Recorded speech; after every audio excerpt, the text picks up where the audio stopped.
بسم الله الرحمن الرحيم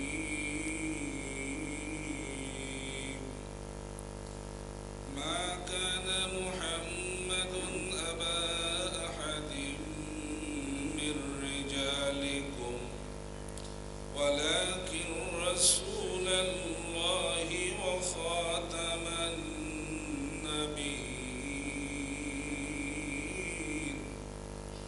وكان الله بكل شيء عليما إن الله وملائكته يصلون على النبي يا أيها الذين آمنوا صلوا عليه وسلموا تسليما اللهم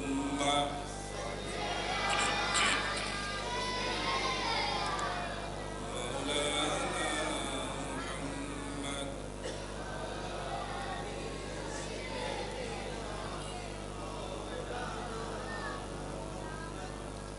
الحمد لله رب العالمين الصلاة والسلام على رسوله الكريم صلى الله عليه وسلم الله رب العالمين দরবারে অফুরন্ত শুকরিয়া একটা খাস মজলিস জাকিরিনদের মাহফিল জাকিরিনদেরকে আল্লাহ তাআলা বড় ভালোবাসে তো সেই জাকিরিন বান্দা আপনারা আপনাদের মতো মানুষের সঙ্গে কিছুটা সময় কাটানোর একটা সুযোগ আল্লাহ করে দিয়েছেন এটা আমি মনে করছি আমার জীবনের জন্য বিরাট বড় একটা পাথেয় তো অল্প সময় হলেও আল্লাহ যে আমাকে এখানে আনিয়েছেন হুজুর ফোন করেছিলেন চেষ্টা করি ফোন পেলে আর না করা যায় না আল্লাহর শুকরিয়া যে আমাকে এই লাইনে আজকে আসতে হয়েছে বলে আরো একটা সুযোগ হলো তো আল্লাহর বড় মেহেরবানি বলতে হবে আল্লাহ তাআলা সুযোগ করে দিয়েছেন মুসলিহুল উম্মাত হযরত মাওলানা আবু সালেহ শামসুল আলম কুদ্দিসা সিররুহু যিনি এই মজলিসকে কায়েম করে গিয়েছেন ছোট করে হলেও শান শওকাত জৌলুস না থাকলেও এখানে আসলে বোঝা যায় যে এখানে মানুষের ভিতরে ইসলাহের একটা আশা আকাঙ্ক্ষা রয়েছে এখান থেকে মানুষ নিজের আত্মশুদ্ধি করতে পারে আত্মশুদ্ধি করার জায়গা সেই জায়গায় কোনো জৌলুস নেই সেই জায়গায় কোনো রং ঢং নেই লোক দেখানো কিছু নেই বিরাট প্যান্ডেল নেই বিরাট লাইটিং নেই কিন্তু এখানে আল্লাহ পাওয়ার একটা পরিবেশ রয়েছে আলহামদুলিল্লাহ আল্লাহ শুকর তো সেই পরিবেশে আমিও কিছু সময় কাটাতে পারলাম আমি ভাবছিলাম যে কি বলি তো ভাই যে প্রথমেই তেলাওয়াত করলেন সূরা বানী ইসরাঈলের প্রথম আয়াত 15 পারা আপনারা তেলাওয়াত শুনেছেন তেলাওয়াত শুনে মনে হলো তাহলে এর উপরে আমি দুই একটা কথা বলি সময় বেশি নেব না সুবহানাল্লাযী আসরা বিআবদিহি লাইলাম মিনাল মাসজিদিল হারামি ইলাল মাসজিদিল আকসা আমার ওস্তাদগণেরা এখানে রয়েছে হযরত জি তিনজন খলিফা তাদের পাশে বসে এটা বলাও তো বেশি কথা বলাও বেয়াদবি তবুও যেহেতু আদেশ করেছেন এজন্য বলতে হচ্ছে মেরাজ সম্পর্কে আমরা কম বেশি সব জানি রজব মাসের 26তম দিবাগত রাত্রিতে সংঘটিত হয়েছিল বলে আমাদের সমাজে প্রচলিত আছে কিন্তু তারিখটা যে ওই তারিখেই হয়েছিল এটা কিন্তু ঐতিহাসিকরা একমত নন বহু ঐতিহাসিকদের বহু মতভেদ রয়েছে কিন্তু মেরাজ হয়েছে এটাকে বিশ্বাস করতেই হবে এবং বাইতুল্লাহ থেকে বাইতুল মুকাদ্দাস পর্যন্ত যে ইসরা বা রাতের সফরের কথা আল্লাহ বলেছেন সুবহানাল্লাযী আসরা বিআবদিহি লাইলাম মিনাল মাসজিদিল হারামি ইলাল মাসজিদিল আকসা পবিত্র সেই আল্লাহ, আল্লাযী বারাকনা হাওলাহু লিনুরিয়াহু, যিনি আল্লাহ রাব্বুল আলামিন তার বান্দার সেই যাত্রা পথের চতুর্দিকটাকে বরকতময় করে দিয়েছিলেন। বরকতময় যদি সেই রাস্তাটা না হতো, তাহলে এই ধলার ধুলি থেকে, ধুলোর ধুলি থেকে, এখান থেকে নিয়ে সেই আরশে আজিম পর্যন্ত যাওয়া, এটা কোনো মানুষের পক্ষে কখনোই সম্ভব ছিল না। আর এটা বর্তমান যুগে অনেকটা বিজ্ঞানের অনেক কিছু আবিষ্কার হওয়ার পরে এখন আমাদের অনেক কিছু বিশ্বাস করার সুবিধা হচ্ছে, কিন্তু রাসূল আরশে আজিম যাওয়ার কথা কাফেরদেরকে বলেননি। তিনি মসজিদের হারাম থেকে নিয়ে মসজিদে আকসা, বাইতুল্লাহ থেকে বাইতুল মুকাদ্দাস পর্যন্ত এতটুকু বর্ণনা যে কাফেরদের কাছে করেছিলেন, তারা এটাও বিশ্বাস করতে পারেনি, কারণ বিশ্বাস করার কোনো পরিবেশই ছিল না। বর্তমান যুগে এখন এরোপ্লেন আছে, হেলিকপ্টার আছে, রকেট আছে। আপনি মাগরিবের নামাজ পড়ে বোম্বে থেকে এখানে এসে এশার নামাজ পড়া এমন কোনো কঠিন ব্যাপার না।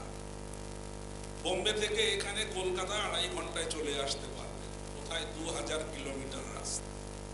কিন্তু মসজিদে হারাম থেকে মসজিদে আকসা 2000 কিলোমিটারও না, 1000 কিলোমিটারও না, 600-700 কিলোমিটারের মধ্যে হবে।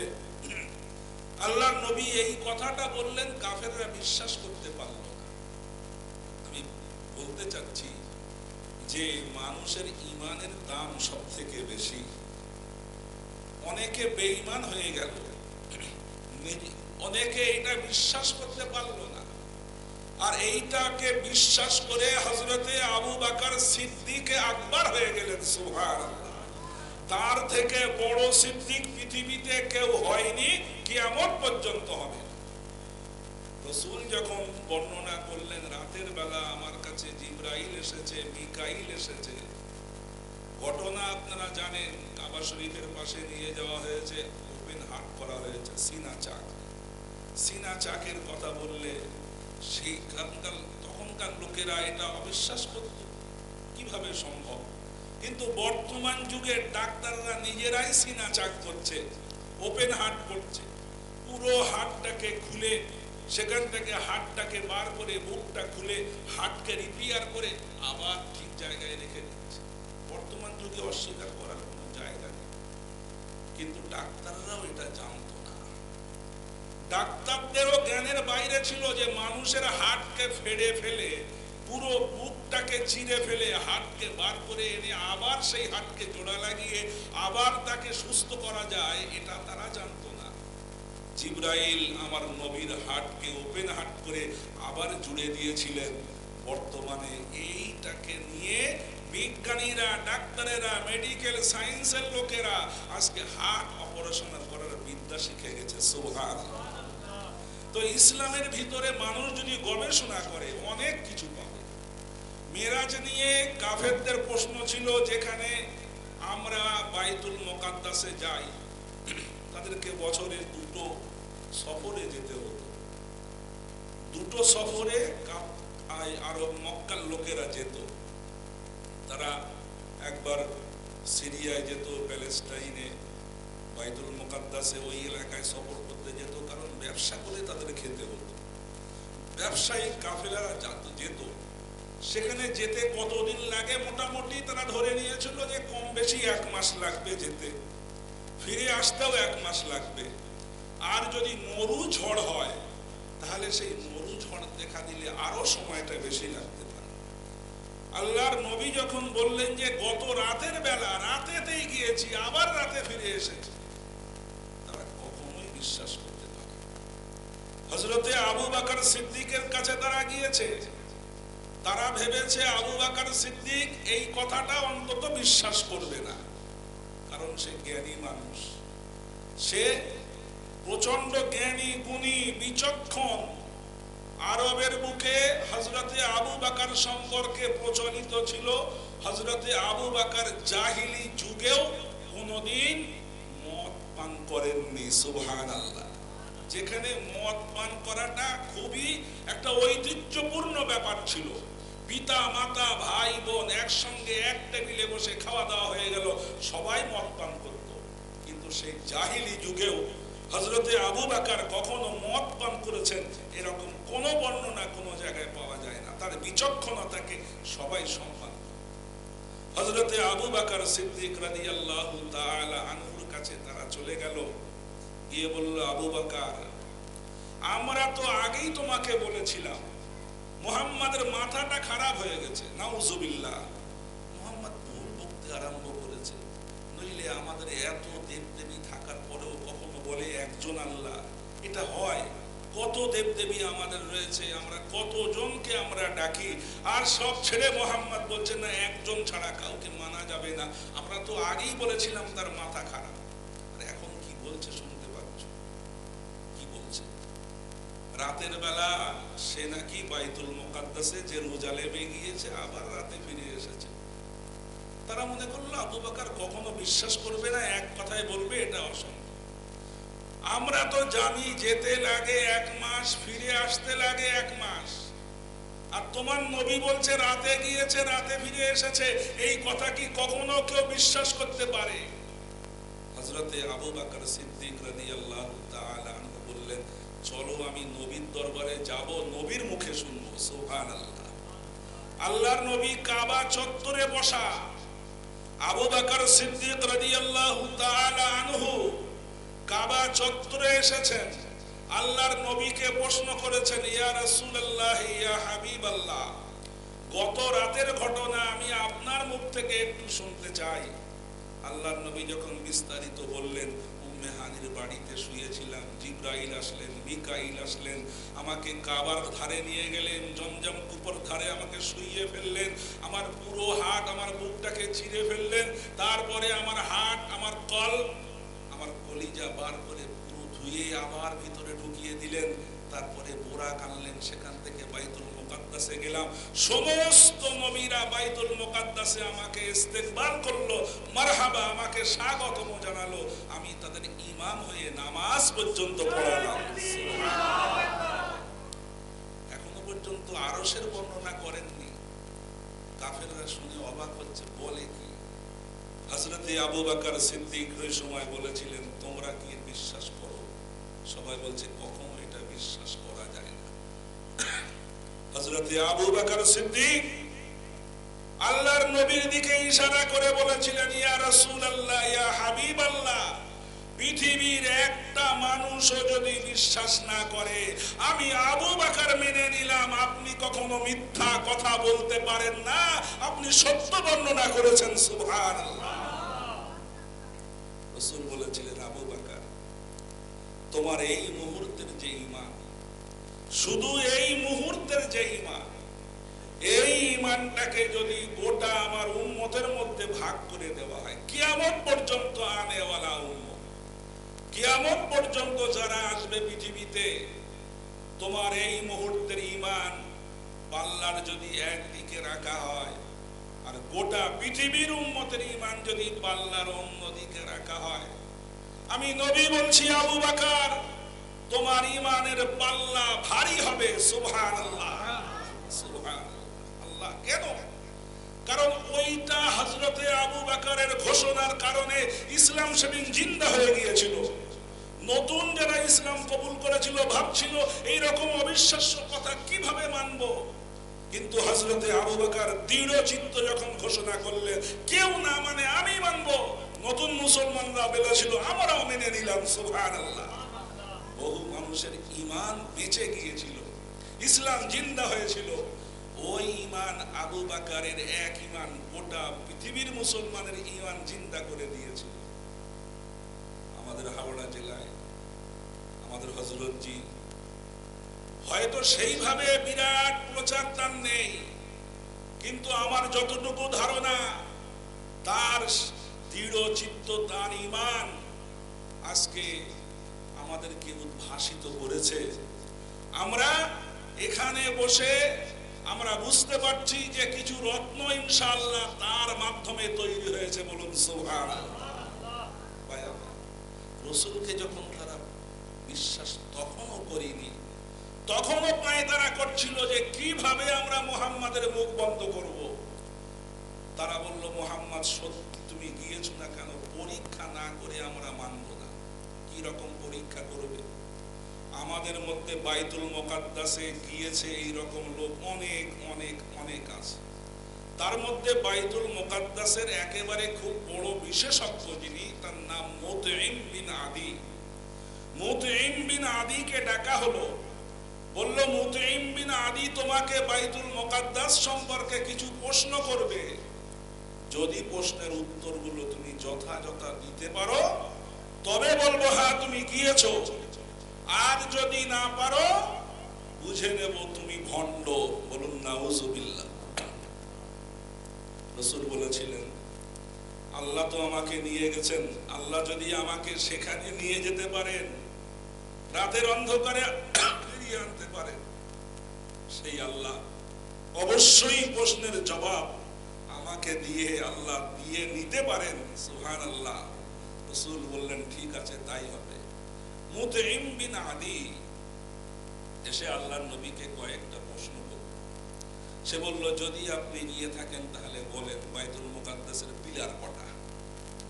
বাইতুল মুকাদ্দাসে আপনি যে ঘরের ভিতরে ঢুকলেন, মসজিদের ভিতরে নিচে থেকে উপর পর্যন্ত সিঁড়ি কটা? আচ্ছা, আপনারা যেখানে এখানে এসেছেন মাশাআল্লাহ, এখানে মাত্র কয়েকটা পিলার আছে, তাও কেউ কি গুনেছেন? যদি বাড়ি গিয়ে আপনি বলেন যে আমি হুজরতের দরবারে গিয়েছিলাম, যদি বলে যেখানে বসে ওয়াজ শুনেছো সেখানে পিলার কটা, বলা যাবে?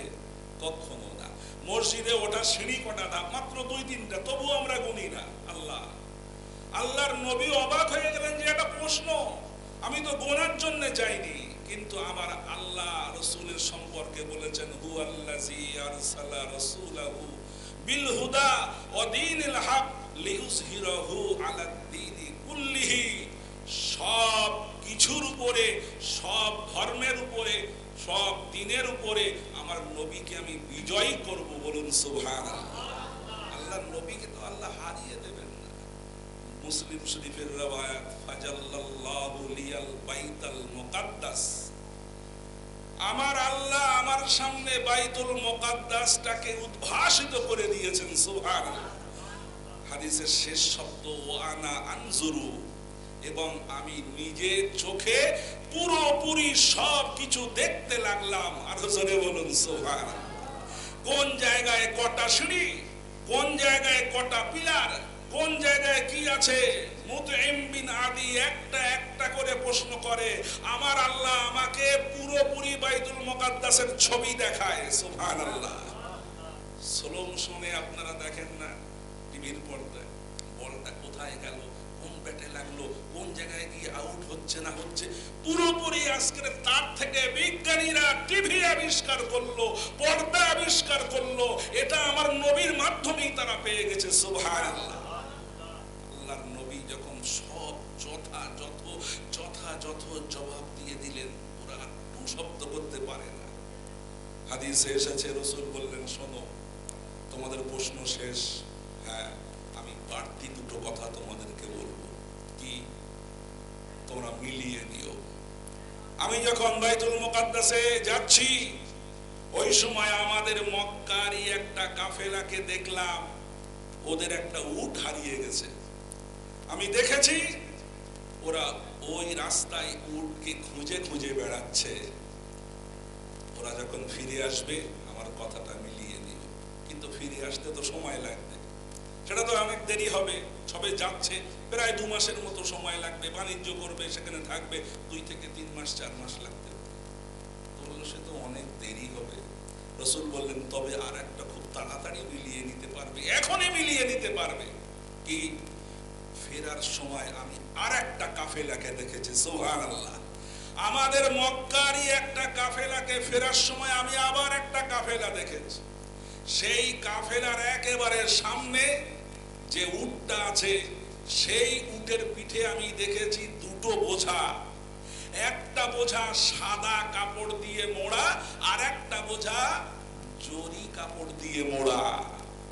তোমরা ওই কাফেলাকে যদি দেখতে চাও, আমি দেখে এসেছি কাফেলাটা প্রায় সানিয়াতুত তানঈম বলে একটা জায়গা সেই পর্যন্ত পৌঁছে গেছে। তোমরা গিয়ে আমার কথাটা মিলিয়ে নেবে। দলে দলে দলে দলে মানুষ সেখানে ছুটেছিল যে মুহাম্মদ সত্যি বলছে কিনা। সেখানে গিয়ে তারা দেখতে পেল সামনে উট আসছে, একেবারে সামনে উট, তার পিঠে দুটো বোঝা, সাদা বোঝা, জরি কাপড়ের বোঝা। সুবহানাল্লাহ।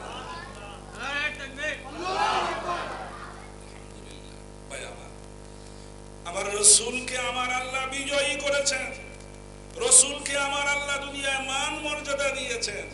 রসুলকে যারা মেনে নিয়েছে তাদের মান মর্যাদা দুনিয়ার কোন রাজা, কোন বাদশাহ, কোন সম্রাট হযরতে আবু বকর সিদ্দিকের সমান হবে না। হযরতে আবু বকরকে কি মর্যাদা আল্লাহ দিলেন! গোটা পৃথিবীর মুমিনদের ঈমান এক পাল্লায় দিলে তার পাল্লা ভারী হয়ে যাবে। তো এটা কেন হলো? তার সেই ঈমান মজবুত ঈমান। দুনিয়া একদিকে চলে যেতে পারে, দুনিয়ার সবকিছু অবিশ্বাস করতে পারে, কিন্তু আমি আল্লাহর কথা অবিশ্বাস করতে পারবো না, আমি নবীর কথা অবিশ্বাস করবো না। বর্তমান যুগে এখন অনেকেই মনে করছে করোনা এসছে সব বোধহয় শেষ করে দেবে। করোনার কোনো ক্ষমতা আছে? করোনা আমাকে মারতে পারে না, কোনো ভাইরাসের ক্ষমতা নেই আমাকে মারবে। আমার হায়াত আল্লাহ রাব্বুল আলামিন যতক্ষণ রেখেছেন একেবারে ততক্ষণ পর্যন্ত বেঁচে থাকবো। সুবহানাল্লাহ।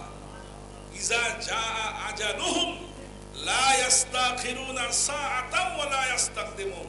অনেক মানুষ বলে, আরে লোকটা অকালে চলে গেল, লোকটা অকালে চলে গেল, এই বাচ্চা ওকে মরার সময় হয়েছে, অকালে চলে গেল। নাউজুবিল্লাহ, ঈমান থাকবে না। অকালে কেউ যায় না। আল্লাহ বলছেন নির্দিষ্ট একটা কাল আছে, আজাল আমি নির্দিষ্ট করে রেখেছি। ইজা জাআ আজালুহুম লা ইস্তাখিরুনা সাআতাও ওয়া লা ইস্তাকদিমুন। ওই কাল আসার আগে একটা মুহূর্ত, চোখের পলক পড়তে যে সময়, তারও আগে যাবে না, আবার তারপরেও না। এই ঈমানটা আমাদের ঠিক রাখতে হবে। দুনিয়া বিশ্বাস করবে না, আমাকে বিশ্বাস করতে হবে। আর এই ঈমান যদি থাকে, এই ঈমান নিয়ে যদি মরতে পারি, আল্লাহ বলছে ইন্নাল্লাযীনা আমানু ওয়া আমিলুস সলিহাতি কানাত লাহুম জান্নাতুল ফিরদাউসি নুজুলা। বলুন সুবহানাল্লাহ।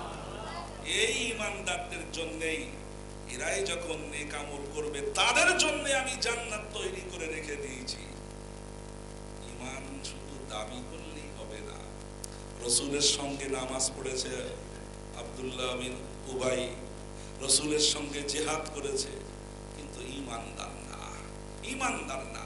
ঈমানের কোনো ভেজাল আল্লাহ কবুল, আমলে ভেজাল থাক, ওটা চোখের পানি তো কবুল হয়ে যাবে। আমলে ভেজাল আছে, ওটা আমার অন্য কারোর সোহবতে, অন্য কারোর দোয়ায় আমার কবুল হয়ে যাবে, কিন্তু ঈমানে ভেজাল, কিচ্ছু আমার কবুল হবে না, সব বরবাদ হয়ে যাবে। আজকের যেহেতু উনি ওই সূরার আয়াতটা পড়লেন বলে আমার মনে হলো এর উপরে অনেক আলোচনা রয়েছে, মেরাজ সম্পর্কে অনেক ভুল ধারণা। তো ভাই আমি খুব দুঃখিত, আর সময় একেবারে নেই, অনেকটা দূরে যেতে হবে, সেই খড়গপুরের কাছাকাছি। আমি শুধু দোয়া নেওয়ার জন্য হযরতের কাছে আমি বেয়াদবি করে চলে যাচ্ছি। আপনারা থাকছেন, আমার জন্য দোয়া রাখবেন। আল্লাহ তাআলা যেন আপনাদের সঙ্গে সম্পর্ক আমার রাখার তৌফিক দান করেন। ইনশাআল্লাহ আল্লাহ রাব্বুল আলামিন চাইলে আবার ইনশাআল্লাহ আপনাদের সঙ্গে দেখা হবে। সবার কাছ থেকে দোয়া নেওয়ার জন্য শেষে আরেকবার সালাম জানাচ্ছি। আসসালামু আলাইকুম ওয়া রাহমাতুল্লাহি